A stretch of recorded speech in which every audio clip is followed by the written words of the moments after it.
नमस्कार, मैं हूं पंकज कुमार। इस खास पेशकश में हमारे साथ एक विशेष मेहमान जुड़े हैं। जी हां, विशेष मैं इसलिए कह रहा हूं क्योंकि मैं कई बार आपके सामने आता हूं और कई सारे ऐसे डॉक्टर से आपकी मुलाकात कराता हूं जो मेडिकल साइंस के अलग अलग फील्ड में उन्होंने जोरदार तरीके से काम किया है और कई सारे कॉम्प्लिकेटेड पेशेंट्स को ठीक किया है। उनमें से ही एक डॉक्टर हमारे साथ डॉक्टर आशीष सिंह बैठे हैं। जी हाँ, जिन्होंने रोबोटिक सर्जरी और जेनरेटिव मेडिसिन में रीजेनरेटिव मेडिसिन में जबरदस्त काम किया है। और आपको बता दें कि रोबोटिक सर्जरी में ये डॉक्टर को ट्रेन भी करते हैं, मतलब पेशेंट्स का ट्रीटमेंट तो करते ही करते हैं, लेकिन साथ ही साथ डॉक्टर्स कितने ज़्यादा इक्विप्ड हो जाएं रोबोटिक सर्जरी में, डॉक्टर्स को भी ट्रेन करते हैं। इनकी डिग्रियां बहुत सारी हैं। अगर मैं इनके बारे में बताऊं तो मुझे लगता है ज़्यादा चर्चा उसी पे हो जाएगी। इन्होंने पढ़ाई नागपुर से की है, फिर पुणे से पढ़ाई की है और फिर विदेश में इंग्लैंड से इन्होंने बहुत सारी डिग्रियां हासिल की हैं। तो मैं बहुत सारी बातें इनके साथ करूंगा, पर एक बहुत महत्वपूर्ण बात आपको बताने जा रहा हूं कि जिस बिहार के बारे में ये कहा जाता है कि मेडिकल फैसिलिटीज़ में बिहार बहुत पिछड़ा हुआ है, मेडिकल इंफ्रास्ट्रक्चर में बिहार बहुत पिछड़ा हुआ है, पर डॉक्टर आशीष सिंह वो शख्सियत हैं कि इन्होंने जोड़ों का दर्द और ख़ास तौर पर उसका ट्रीटमेंट, अर्थराइटिस, उसका ट्रीटमेंट कैसे हो, लेटेस्ट तरीके से कैसे हो और साथ ही साथ उसमें रोबोटिक सर्जरी का इस्तेमाल कैसा हो, ये इन्होंने पटना में कर दिखाया है। और आप हैरान हो जाएंगे, मैं दूसरी बार इनके साथ इंटरव्यू कर रहा हूं। जब मैं इनके अस्पताल पे गया था तो मैं इसलिए गया था क्योंकि मुझे जब जानकारी मिली बाहर से कि लोग विदेश से आते हैं और इनके पास बहुत सस्ता इलाज करा करके चले जाते हैं, तो मैं हैरान था कि लोग विदेश से आते हैं, वो दिल्ली आते होंगे, वो हैदराबाद जाते होंगे, पटना कैसे आते हैं। मुझे यकीन नहीं हुआ, पर मैं इनके हॉस्पिटल्स में भी गया, सवेरा हॉस्पिटल, और वहाँ कई सारे ऐसे पेशेंट से मिला जो जिनकी स्थिति बड़ी ख़राब थी, पर इनके हॉस्पिटल में पहुँच करके और इनके द्वारा ट्रीटमेंट लेकर वो बहुत प्रसन्न थे, खुश थे। कुछ अमेरिका से आए थे, कुछ कनाडा से आए थे, कुछ इंग्लैंड से आए थे। तो ऐसे तमाम पेशेंट्स का ये इलाज करते हैं। डॉक्टर आशीष सिंह, आप हमारे स्टूडियो में पहुँचे हैं, मैं तहे दिल से आपका शुक्रिया अदा करता हूँ। थैंक यू एंड प्रणाम। Thank you for having me here, इधर बुलाने के लिए। डॉक्टर आशीष सिंह, मैं आपसे ये जानना चाहूँगा, मैं अगर आपको पूछूं तो रोबोटिक सर्जरी की चर्चा मैंने पहले भी की है। कुछ डॉक्टर्स हमको मिले हैं जो कि रोबोटिक सर्जरी की बात करते हैं। ठीक है, इसमें टेक्नोलॉजी इन्वॉल्व होता है, लेकिन करते तो डॉक्टर्स ही हैं, उनका दिमाग ही इन्वॉल्व रहता है या उनका हाथ ही, उनका स्किल ही इन्वॉल्व होता है। रोबोटिक सर्जरी की चर्चा बहुत ज़्यादा क्यों होने लगी है और क्या रोबोटिक सर्जरी के द्वारा आप पटना में ज़्यादा लोगों को ठीक कर पा रहे हैं? ये दोनों सवाल मैं आपसे पूछना चाहूँगा। बहुत अच्छा सवाल पूछा आपने। रोबोटिक सर्जरी का इजाद 1990s में हुआ था और ये पॉपुलर करीब 2010 से पूरे विश्व में आ गया था। एंड लिटरली 2012 में robotics were well introduced around the world. 2020 में सबसे पहले इंडिया में आया और 2020 में हमने इसे प्रोक्योर किया। और मैं यह भी बताना चाहता हूँ कि 2012 से हम लोग रोबोटिक सर्जरीज एंड कंप्यूटर्स को कैसे यूज़ करें, रोबोटिक्स एंड कंप्यूटर्स को इन ऑर्थोपेडिक सर्जरी, इसके लिए मैंने विशिष्ट ट्रेनिंग यूनिवर्सिटी ऑफ ग्लासगो से भी लिया है। University of Glasgow means UK, England से लिया? Yes sir. Okay, right. And मैंने उनके साथ भी काम किया है जो दुनिया में सबसे पहले कंप्यूटर्स को ह्यूमन बॉडी में यूज़ किए थे और टोटल नी रिप्लेसमेंट किया था। एक फ्रांस के सर्जन है मिस्टर फ्रेडरिक पिकार्ड, जो 1997 में फर्स्ट कंप्यूटराइज नी रिप्लेसमेंट हुआ था। तो बेसिकली रोबोटिक्स को जब हम बॉडी में यूज़ करते हैं, चाहे जनरल सर्जरी हो चाहे ऑर्थोपेडिक सर्जरी हो, तो इससे हमें सर्जरी में सटीकता प्रदान होती है। जब अगर हम एक रोज़मर्रा की ज़िंदगी का एक एग्जाम्पल लें, उदाहरण लें, तो अगर हम गूगल मैप से कहीं जाते हैं तो हमें ये जानकारी मिलती है कि 200 मीटर पे बाएं जाना है। अगर हम नॉर्मल चलें तो हमें अंदाज रहता है। बट जब हम रोबोटिक सर्जरी पे काम करते हैं तो हमारे सामने एक स्क्रीन होता है और हम लोग प्लानिंग बहुत उम्दा करते हैं, जिससे हर एक के कट्स की जानकारी होती है, डिजिटल मैपिंग करके कार्टिलेज को हटा देते हैं, कम से कम हड्डी काटते हैं, और सबसे विशेष बात है कि यह सुपर सेफ होता है क्योंकि हम एक लक्ष्मण रेखा में काम करते हैं। तो यह भी कॉन्सेप्ट आया है लोगों का कि रोबोटिक सर्जरी सेफ है कि नहीं। Yes, it is more than 200% safe, because हम एक प्लान्ड बाउंड्री में काम करते हैं, रोबोटिक गाइडेड काम करते हैं और pre operative planning city based करते हैं। तो सर्जरी का रिजल्ट 100% सक्सेसफुल होता है। तो डॉक्टर आशीष सिंह कह रहे हैं कि अगर आपको एक्यूरेसी चाहिए, प्रिसीजन चाहिए, तो रोबोटिक सर्जरी की दरकार है, उसकी ज़रूरत है। और क्यों ज़रूरत है, इन्होंने बहुत अच्छे तरीके से समझाया है कि जब आप गूगल मैप इस्तेमाल करते हैं तो आपको मालूम है कि एग्जैक्टली कितना मीटर चल के आपको लेफ्ट मुड़ना है या राइट मुड़ना है। तो दरअसल अगर प्रिसीजन के साथ हड्डी को काटना हो या कार्टिलेज को हटाना हो तो ये तभी संभव है जब रोबोटिक सर्जरी का इस्तेमाल किया जा सकता है। और इसीलिए डॉक्टर आशीष सिंह बता रहे हैं कि किस तरीके से इनका विश्वास रोबोटिक सर्जरी पे बहुत ज़्यादा बढ़ा। मैं आपसे ये पूछना चाहूँगा कि इन दिनों ऐसा कहा जाता है कि आर्थराइटिस से सफ़र कर रहे पेशेंट्स की संख्या हर साल बढ़ती जा रही है। जहां आप प्रैक्टिस करते हैं, ख़ासतौर पर जहां पर आप हॉस्पिटल चला रहे हैं पटना में, और वहां पर भी क्या बिहार से पेशेंट्स आते हैं या दूसरे राज्य से पेशेंट्स आते हैं? क्योंकि मैं एक बार आपका हॉस्पिटल जा चुका हूं, मैंने तो देखा दूसरे देश से भी पेशेंट्स आते हैं। तो ये आर्थराइटिस की संख्या सिर्फ बिहार में बढ़ रही है या पूरे देश में बढ़ रही है या पूरी दुनिया में बढ़ रही है? ये दरअसल है क्या, जरा इस बीमारी के बारे में बताइए। और थोड़ा ये बताइए कि विदेश से चल के बिहार लोग पहुंच रहे हैं, पटना पहुंच रहे हैं, ये आपको, मेरे लिए तो बहुत सरप्राइजिंग था, आपके लिए कैसा था, ये अनुभव बताइए जरा। देखिए, मैं आमतौर से सभी लोगों को समझाना चाहूँगा कि सबसे पहले यह बात जानना है, मेडिकल साइंस में हम लोग बड़ा बड़ा नाम देते हैं। ऑस्टियो आर्थराइटिस, ऑस्टियो मतलब बोन, आर्थरस मीन जॉइंट और आइटिस मतलब सूजन। तो समय के साथ ऑस्टियो आर्थराइटिस सभी लोगों का होगा, बट यह है कि बॉडी को कितना अच्छे से रखते हैं उस पर डिपेंड करता है। तो यस, आपका जो पहला सवाल है, आर्थराइटिस की संख्या ग्लोबली बढ़ गया है और ये ग्लोबल पेंडेमिक है। इसका आंसर है बदलती जीवन शैली। यानी अगर आप 20 साल पहले की बात करें तो हम लोग सब लोग साइकिल से जाते थे, परंतु आज हम लोग सब मोटरसाइकिल से जाते हैं और मेट्रो से ट्रैवल करते हैं। तो लाइफस्टाइल चेंजेस हो गया है। दूसरा सबसे बड़ा चीज़ है lack of activities and increase in junk food. अगर मैं अपने हॉस्पिटल की बात करूं, हॉस्पिटल के 200 मीटर के अंदर मोर देन 10 जॉइंट्स तो हैं। तो मन तो बदल ही सकता है रोड पे जाने के बाद, क्योंकि एक तरफ एक आइसक्रीम की दुकान है तो दूसरी तरफ गोलगप्पे का दुकान है। तो हम कितना समय अपने दिमाग को शांत रखेंगे कि हमें जंक फूड खाना नहीं है या फूडिंग हैबिट्स पे कंट्रोल रखना है। तो मेरा एक सिंपल आंसर है कि हम लोग का लाइफस्टाइल चेंज हो गया है, लैक ऑफ एक्टिविटीज़ हो गया है, और हम लोग एक्सरसाइज पे फोकस नहीं करते हैं, और फूड हैबिट्स चेंज हो गया है। इन्हीं सब कारण के चक्कर में आज ग्लोबल पैंडेमिक ऑस्टियोआर्थराइटिस हो रहा है, और हमें इस पे विचार करना ज़रूरी है। क्या कर सकते हैं, इस पे सोच करना बहुत ही ज़रूरी हो गया आज की डेट में। ग्लोबल पैंडेमिक हो चुका है और ये बहुत ज़रूरी है सोचना कि आज के डेट में क्या करना चाहिए। अब जहाँ तक सवाल है कि जोड़ों का दर्द, आपने बताया कि जॉइंट में पेन होता है, तो ये पेन किस लिए होता है ये तो आपने बता दिया, लाइफस्टाइल वजह है, हर साल संख्या बढ़ती जा रही है, ये ग्लोबल पैंडेमिक है। लेकिन मैं अगर आपसे ये पूछूं कि कारण भी आपने बता दिया कि वो भी कारण है, तो क्या ये सफिशिएंट है कि अगर हम जंक फूड नहीं खाएं, थोड़ा अपना फिजिकल एक्टिविटीज़ बढ़ा दें तो हमें जोड़ों में दर्द नहीं होगा, आर्थराइटिस के चांस बहुत कम हो जाएंगे, ऑस्टियो आर्थराइटिस जिसको आप कहते हैं? देखिए, आर्थराइटिस एक्चुअली 2 प्रकार के होती है।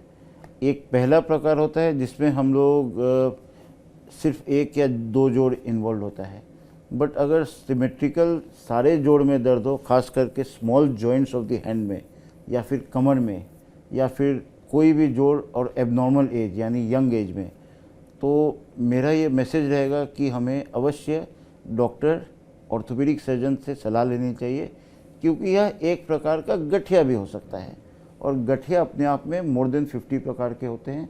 तो उसका हमें पहले डायग्नोसिस कंफर्मेशन ज़रूरी है और सेकेंड स्टेज में ये ज़रूरी है कि हम उसका इलाज कर सकें ताकि गठिया के चक्कर में हमें आर्थराइटिस नहीं हो, सेकेंडरी आर्थराइटिस। बिल्कुल। तो मैं आपसे ये भी पूछना चाहूँगा कि क्या सभी पेशेंट्स को रोबोटिक नी रिप्लेसमेंट ऑप्ट करना चाहिए? मैं ये पूछना चाहूँगा, या पेशेंट के पास चॉइस होता है कि आपको नी रोबोटिक सर्जरी ऑप्ट करना है या नहीं करना है? बताओ डॉक्टर, अगर मैं आपसे पूछूं कि जो भी पेशेंट्स इस तरह के आते हैं और उनको नी रिप्लेसमेंट सर्जरी कराना है, तो क्या उन सबको रोबोटिक सर्जरी ऑप्ट करना चाहिए? देखिए, सबसे पहले एक आउट ऑफ द वे में बोलना चाहूँगा कि हम लोग ने पढ़ाई किया है सर्जरी के लिए, बट हम लोग एज ए डॉक्टर नहीं चाहते हैं कि हम पेशेंट को ऑपरेट करें।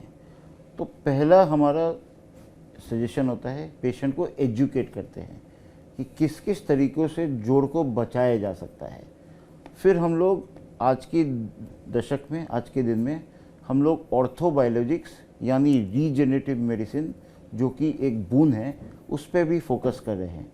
तो रीजेनरेटिव मेडिसिन में हम लोग पेशेंट का ही खून निकाल कर उसके प्लेटलेट और प्लाज्मा को अलग करके घुटना या जोड़ में देते हैं और जोड़ को बचाने की कोशिश करते हैं। और लास्ट इसके ऊपर हम लोग स्टेम सेल्स थेरेपीज भी देते हैं, जो कि पॉपुलर हो गया है। और एक और ट्रीटमेंट ऑप्शन होता है जिसमें आपके कार्टिलेज को निकाल कर रीग्रो करके फिर से री इम्प्लांट करते हैं। यानी एक पेशेंट के साथ हम लोग होलिस्टिक अप्रोच रखते हैं घुटना या जोड़ को बचाने के लिए। अगर नहीं बचा पाए तब प्रत्यारोपण यानी रिप्लेसमेंट की ज़रूरत पड़ती है, और उसके लिए मेरे ख्याल से ऐसा कोई सजेशन नहीं है कि नॉन रोबोटिक जाना चाहिए। Robotics is the way to go. पूरे विश्व भर में सारे हॉस्पिटल्स, बड़े बड़े अस्पतालों में रोबोटिक्स ही सारे ऑपरेशंस होते हैं, and that is the way to go for better outcome. तो ये आपने बिल्कुल ठीक कहा कि अगर सर्जरी की ज़रूरत है, जो कि आप तमाम तरीक़ों से देख लेते हैं कि सर्जरी की ज़रूरत है या नहीं है, लास्ट रिसॉर्ट सर्जरी है। अगर सर्जरी की ज़रूरत है तब आप सजेस्ट करते हैं कि निश्चित तौर पर रोबोटिक सर्जरी में पेशेंट को जाना चाहिए, क्योंकि ये एक्यूरेसी के साथ होगा, ये प्रिसीजन के साथ होगा। अब मैं आपसे अगला सवाल करूं कि ये पार्शियल नी रिप्लेसमेंट क्या होता है और पार्शियल नी रिप्लेसमेंट कराने के फ़ायदे क्या होते हैं, क्यों कराना चाहिए इसको? क्योंकि अगर आपसे हम ये कहें, अक्सर हमने सुना है कि पार्शियल नी रिप्लेसमेंट कराया है, और ये किस तरह के पेशेंट्स होते हैं जिनको पार्शियल नी रिप्लेसमेंट की ज़रूरत पड़ती है? देखिए, एक बात समझना होता है, कोई भी पेशेंट के साथ हम लोग होलिस्टिक अप्रोच रखते हैं और घुटना को या कोई भी जॉइंट को कम से कम छेड़ने की कोशिश करते हैं। पार्शियल नी रिप्लेसमेंट पे घुटने का जो सतह खराब हो जाता है, सिर्फ उसी की बदली की जाती है। यानी अगर अंदरूनी पार्ट खराब है तो medial compartment partial knee replacement, अगर बाहर का हिस्सा खराब है तो बाहर के कंपार्टमेंट का अर्ध घुटना प्रत्यारोपण, और अगर सिर्फ आगे का खराब है तो पटेलोफेमोरल रिप्लेसमेंट करते हैं। तो यानी घुटने का जो सतह सही है उसको हम लोग बचा सकते हैं और टोटल नी की तरफ बच सकते हैं। टोटल नी की ज़रूरत नहीं है तो बचा सकते हैं। खास बात अर्ध घुटना प्रत्यारोपण या पार्शियल नी रिप्लेसमेंट का है कि अगर आपका घुटना बच गया, दूसरा कंपार्टमेंट खराब नहीं हुआ, तो आपको टोटल नी की ज़रूरत ही नहीं पड़ेगी। दूसरी खास बात है कि अर्ध घुटना प्रत्यारोपण या पार्शियल नी रिप्लेसमेंट के बाद छोटा चीरा लगता है, छोटा कैप लगता है, और आप ज़मीन पर पालथी मार के भी बैठ सकते हैं। और भगवान ना करे अगर रिवीजन की ज़रूरत पड़े आगे चल के, तो उसके बाद हम लोग टोटल नी रिप्लेसमेंट आराम से कर सकते हैं। यानी आप एक स्टेज पहले जो पार्ट खराब है उसको ही बदल सकते हैं। Less major surgery and good outcomes. और यह भी मैं सभी लोगों को बताना चाहूँगा कि पहले दुनिया में पार्शियल नी रिप्लेसमेंट का ही ईजाद हुआ था। अनफॉर्चुनेटली इंडिया में लोगों में अवेयरनेस नहीं है, काफ़ी लेट हो जाता है तो आते हैं जब सारा कंपार्टमेंट खराब हो जाता है। यानी मैसेज ये है, अगर घुटना या कूल्हा में दर्द है तो कृपया ऑर्थोपेडिक सर्जन से ज़रूर संपर्क करें। हो सकता है घुटना बदलने की ज़रूरत ही नहीं पड़े, रीजेनरेटिव मेडिसिन PRPs बीमैक दे के बचाया जा सके। अगर अर्ध घुटना प्रत्यारोपण की ज़रूरत है तो सिर्फ अर्ध घुटना बदला जाए। अगर पूर्ण घुटना प्रत्यारोपण की ज़रूरत है तो वहाँ से हम लोग देखें। और इस बीच में अगर आर्थराइटिस निकल जाता है तो उसका इलाज हो सके। चलिए, ये आपने बड़ी महत्वपूर्ण जानकारी दी, लेकिन मेरा अगला सवाल इससे होगा कि कई बार लोग कहते हैं कि ओल्ड एज में कूल्हे का ऑपरेशन नहीं कराना चाहिए, पर ओल्ड एज में हमने देखा है कि चलते फिरते लोग गिर जाते हैं, बूढ़े लोग गिर जाते हैं और फिर उनकी स्थिति इस तरीके से हो जाती है, बेड रिडन हो जाते हैं। कई बार ये कहा जाता है कि अब बेड रिडन ही रहना पड़ेगा और ऊपर जाना होगा। बहुत कम लोग इसके लिए तैयार होते हैं कि कूल्हे का, हिप्स का ऑपरेशन कराएं। तो मैं आपसे ये जानना चाहूँगा कि क्या बूढ़े लोगों को हिप्स का ऑपरेशन कराना चाहिए, और क्या ये भी रोबोटिक सर्जरी के द्वारा संभव है क्या? हाँ, हमारे इंस्टीट्यूट में Anup AIOR super speciality unit में, जो कि सवेरा के 5वें तल पे स्थित है, उसमें हम लोग रोबोटिक गाइडेड पूर्ण कूल्हा प्रत्यारोपण, अर्ध कूल्हा प्रत्यारोपण, अर्ध घुटना प्रत्यारोपण, पटेलोफेमर रिप्लेसमेंट और पूर्ण घुटना प्रत्यारोपण भी करते हैं।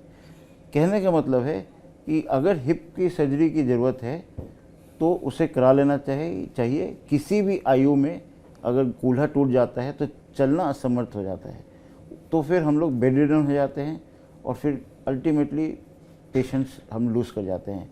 तो कूल्हा प्रत्यारोपण या फिक्सेशन एक ज़रूरी बने तो करा लेना चाहिए। और यह जानकारी मैं देना चाहूँगा आप लोगों को कि कूल्हा प्रत्यारोपण विश्व भर का 3rd बेस्ट ऑपरेटिव प्रोसीजर है।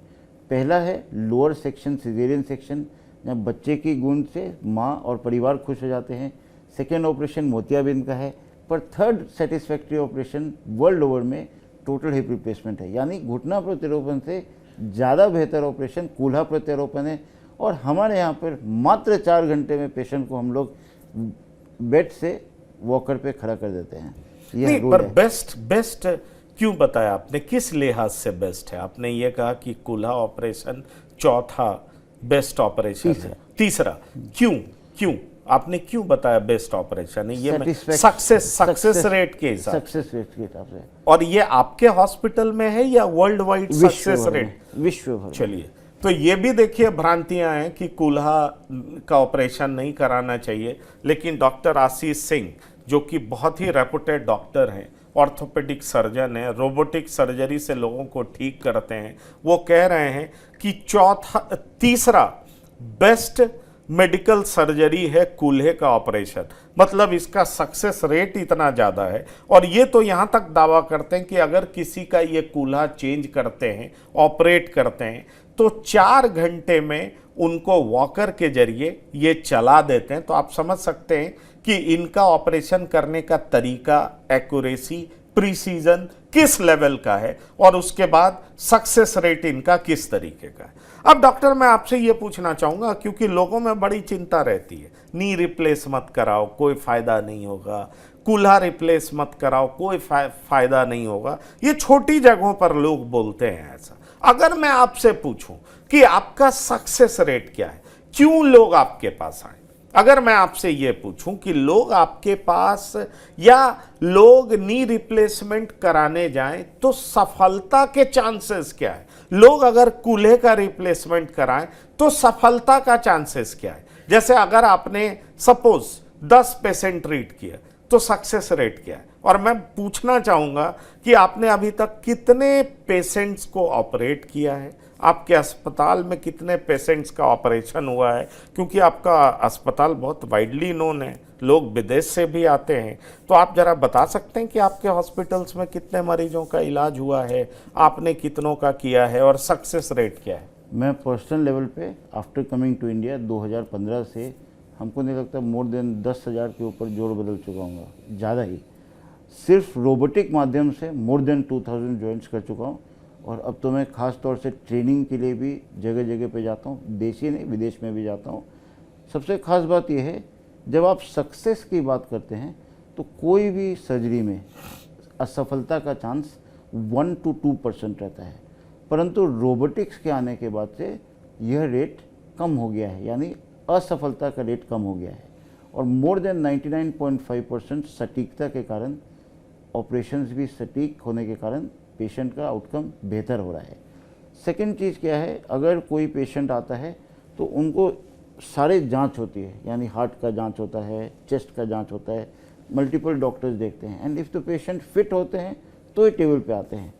तो सक्सेस रेट की बात करें तो मोर देन 99%, और लगभग मैं 20,000 के ऊपर सर्जरीज जोड़ प्रत्यारोपण तो आज के दिन में कर चुका हूँ। और रोबोटिक प्रत्यारोपण, कूल्हा प्रत्यारोपण इंडिया में सबसे ज़्यादा मेरा ही है, रोबोटिक गाइडेड।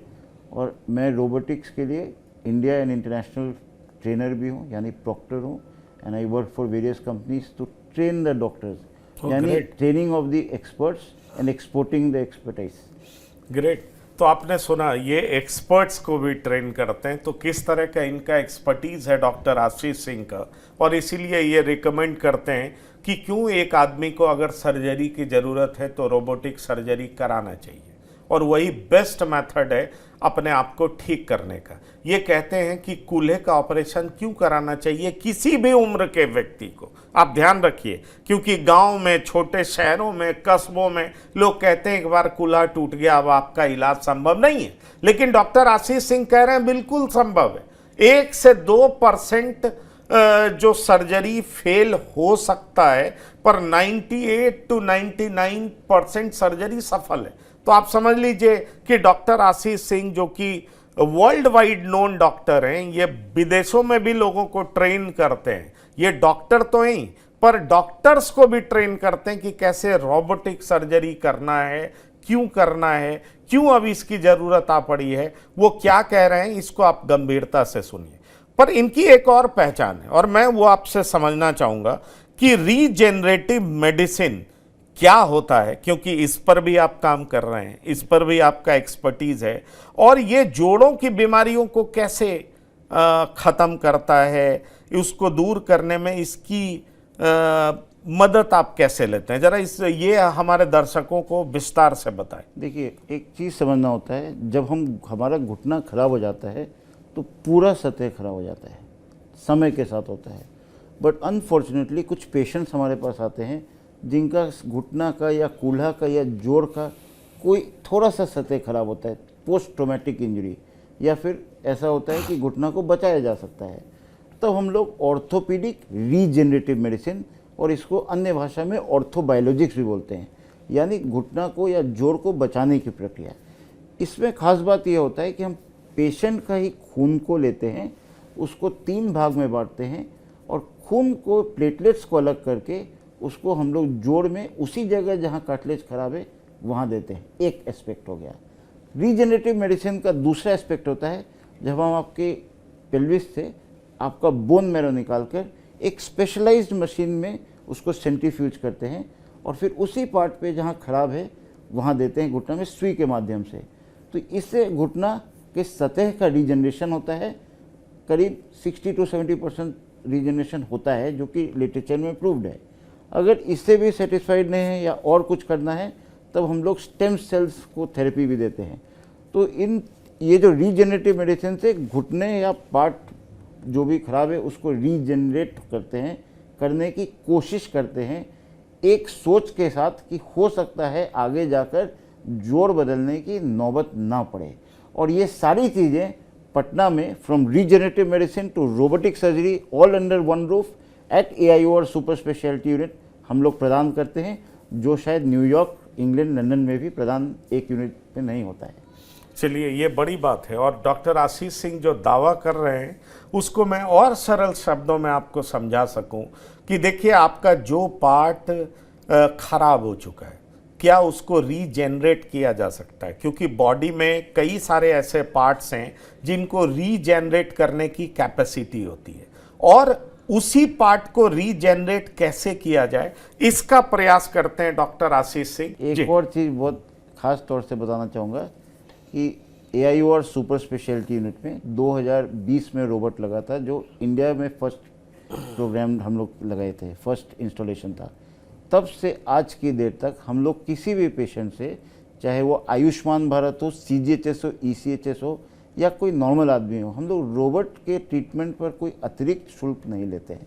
यानी robotic treatment is at no extra cost at AIOR super speciality unit, and इसमें आयुष्मान भारत, CGHS और ECHS के पेशेंट्स को भी महत्वपूर्ण लाभ है, क्योंकि ये जनरली और किसी जगह पॉसिबल नहीं है। चलिए, बड़ी बात कर रहे हैं आप। और अगर मैं अब 2 सवाल आपसे और पूछूंगा, वो सवाल ये है कि ये रीजेनरेशन, जो सेल्स का रीजेनरेशन होता होगा, डैमेज पार्ट जो सेल्स है वो रीजेनरेट करता है, और सेल्स की ये कैपेसिटी भी होती है, पर हर जगह का सेल तो रीजेनरेट करता नहीं है। पर आपने घुटनों के बारे में बताया कि रीजेनरेटिव मेडिसिन इसलिए वहां पर काम करता है क्योंकि वहां सेल्स रीजेनरेट कर सकता है। तो क्या ये हर उम्र के लोगों के लिए संभव है, या कुछ स्पेसिफिक एज के बाद ऐसा नहीं हो पाता है? देखिए, ये पहला सवाल जो है हर उम्र के लोगों के लिए संभव है।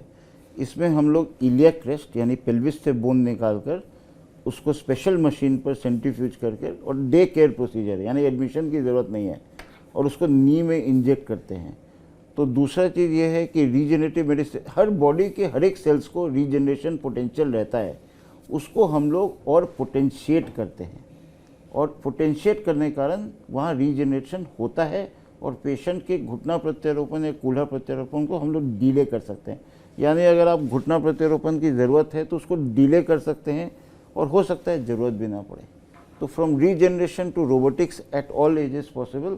एंड अर्लियर पेशेंट अगर मिलते हैं तो अगर exercise, weight reduction, regenerative medicine करें तो हो सकता है कि ऑपरेशन की ज़रूरत नहीं पड़े। चलिए, तो डॉक्टर आशीष सिंह की सारी बातों को अगर मैं समराइज करके बताऊं तो कुल मिलाकर के मैं आपको ये बता सकता हूं कि दरअसल बॉडी का वो पार्ट, और ख़ास तौर पर घुटनों का वो पार्ट जिसको इलाज की ज़रूरत है, तो डॉक्टर आशीष सिंह फौरन ऑपरेशन पे नहीं जाते, पहले रीजेनरेटिव मेडिसिन का इस्तेमाल करते हैं, जो सेल डैमेज्ड है उसको रीजेनरेट करने का प्रयास करते हैं, और रीजेनरेशन में अगर थोड़ा वक्त भी लगता है तो ऑपरेशन एवॉइड करने का प्रयास करते हैं, क्योंकि अगर थोड़ा भी ठीक हुआ तो पेशेंट्स की स्थिति बेहतर होने लगती है, और अगर पूरे तरीके से ठीक हो गया तो ऑपरेशन की जरूरत नहीं पड़ती है। लेकिन अगर कुछ पेशेंट्स में ठीक नहीं हो पाता है अन्य कारणों से, तो उसको रोबोटिक सर्जरी की ज़रूरत है।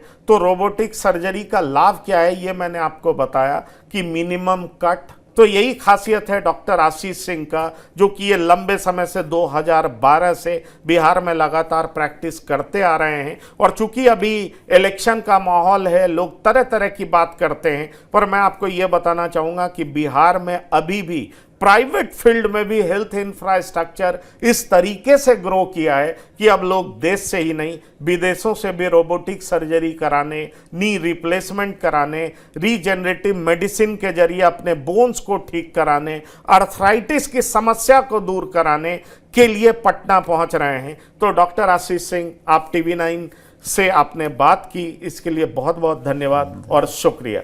तो ये थे डॉक्टर आशीष सिंह जो कि TV9 पहुंचे। ये एक हॉस्पिटल चलाते हैं और तकरीबन हजारों पेशेंट्स इनके यहाँ से राहत पाके बाहर निकले हैं। लेटेस्ट टेक्नोलॉजी, लेटेस्ट जरिया, लेटेस्ट तरीकों का इस्तेमाल करके इन्होंने हजारों पेशेंट्स को राहत दी है। इसलिए हमने सोचा कि इनसे डिटेल में बात किया जाए। तो आशीष सिंह, एक बार फिर से आपको, डॉक्टर आशीष सिंह, आपको फिर से धन्यवाद करना चाहूँगा। इस खास पेशकश में इतना ही। ताज़ा तरीन खबरों के लिए आप लगातार देखते रहिए TV9। धन्यवाद, नमस्कार।